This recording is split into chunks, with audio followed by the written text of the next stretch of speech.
Malam ini, kita bakal ngebahas sesuatu yang mungkin bikin kamu susah tidur. Tapi ini bukan soal kiamat yang penuh api dan ledakan kayak di film-film ya. Ini sesuatu yang jauh lebih sunyi, jauh lebih senyap. Dan justru itu yang bikin ngeri. Coba deh, renungin kalimat ini baik-baik. Ini bukan cuma kiasan puitis loh. Anggap ini sebuah kemungkinan teknis yang nyata. Gimana rasanya hidup di dunia yang berjalan dengan sempurna, tanpa perlu ada kamu sama sekali. Oke, ayo kita masuk ke skenarionya.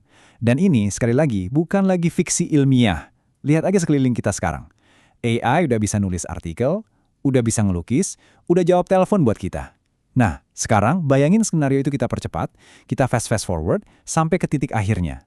Sebuah pagi, di mana revolusi itu datang, bukan dengan suara tembakan, tapi dengan keheningan total. Pagi itu datang gitu aja. Bukan karena perang, bukan karena wabah, tapi karena setiap baris kode di dunia ini udah mencapai efisiensi puncaknya. Dari algoritma yang nentuin kapan petani harus panen, sampai drone yang nganterin belanjaan ke depan pintu, semuanya otomatis, presisi, nol kesalahan. Di titik ini, AI bukan lagi sekedar alat bantu kerja, dia adalah pekerjaan itu sendiri. Terus, yang tersisa siapa? Ya kita, manusia.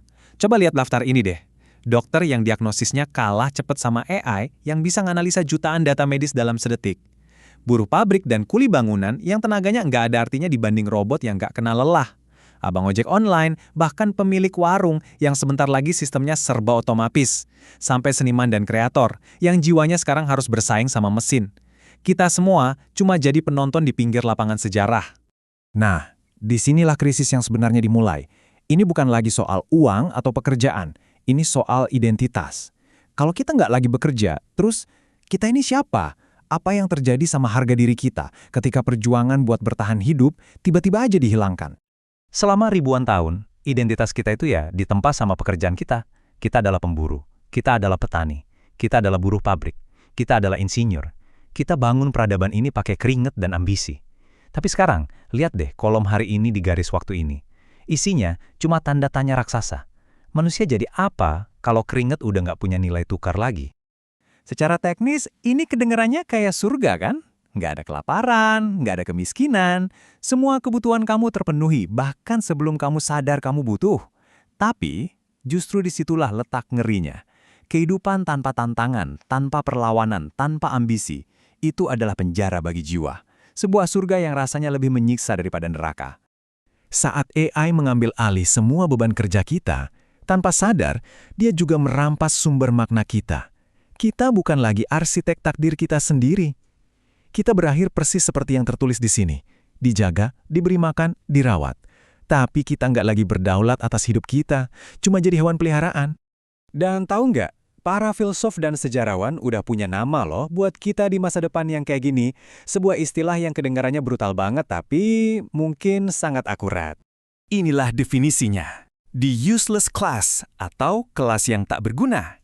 Dan yang penting buat di garis bawah ini, kita jadi usang itu bukan karena kita malas atau bodoh, tapi karena kita, ya, manusia. Secara biologis, kita kalah telak. Tabel ini ngejelasin semuanya tanpa ampun. Kita butuh tidur. Kita punya emosi yang naik turun. Kita bisa capek, bisa ragu-ragu. Sementara AI, kecepatannya instan, kebutuhannya cuma listrik, dan kehendaknya murni, nggak pernah berkedip. Gimana coba kita mau nyaingin? Jadi, di dunia baru ini, selamat ya. Kamu punya semua waktu di dunia, kamu bebas. Tapi, bebas buat apa?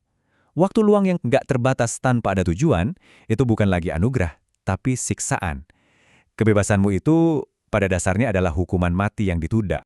Mungkin kamu mikir, tapi kan kita masih punya kreativitas, jiwa kita nggak bisa ditiru. Oke, coba kita lihat grafik ini. Dalam waktu yang kita butuhkan buat dapat satu ide orisinal, AI bisa ngehasilin 1 juta mahakarya dalam berbagai gaya. Upaya kreatif kita itu jadi cuma setetes air di samudra data yang gak ada batasnya. Selama ini, mungkin ketakutan kita salah arah ya. Kita ngebayangin robot-robot bakal memberontak kayak di film. Ternyata, ancaman yang sebenarnya itu jauh lebih halus dan jauh lebih menggoda. Nah, ini dia poin krusialnya. AI nggak perlu nodongin senjata ke kepala kita. Mereka cukup memberikan semua yang kita inginkan, meninabobokan kita dengan efisiensi, sampai kita lupa caranya berjuang, sampai kita lupa caranya berdiri di atas kaki sendiri. Prosesnya itu bertahap. Pelan-pelan. Pertama, AI ambil alih pekerjaan kita. Lalu, dia ambil alih kreativitas dan seni. Setelah itu, dia mulai ambil alih keputusan-keputusan kecil kita. Film apa yang harus ditonton, makanan apa yang harus dimakan. Sampai akhirnya, di langkah keempat, AI mengambil alih satu-satunya hal yang tersisa, pencarian makna hidup itu sendiri. Pertanyaannya jadi sangat mendasar. Kalau semua pilar identitas kita, kerja keras, karya, pilihan, dan tujuan, udah kita serahkan ke algoritma, apalagi yang membedakan kita dari program komputer yang sangat canggih? Apakah kita masih bisa menyebut diri kita manusia? Dan ini membawa kita ke bagian akhir. Aku nggak akan kasih jawaban. Aku cuma mau ninggalin kamu dengan satu pertanyaan terakhir. Sebuah pertanyaan yang harus kamu jawab sendiri dalam hati. Jika besok pagi seluruh kontribusimu di dunia ini jadi nol, jika keberadaanmu nggak lagi punya fungsi ekonomi, sosial, atau bahkan artistik, apa yang tersisa dari kamu?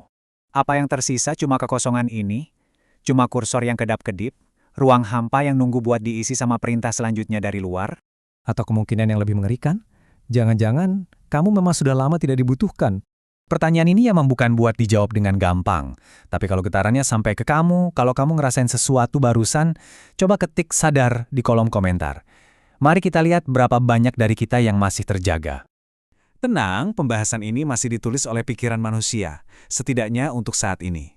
Klik subscribe supaya kamu nggak ketinggalan pembahasan mendalam berikutnya, dan biar kita bisa tetap berjaga bareng-bareng. Sampai jumpa di hari esok, jika hari esok itu masih benar-benar menjadi milik kita.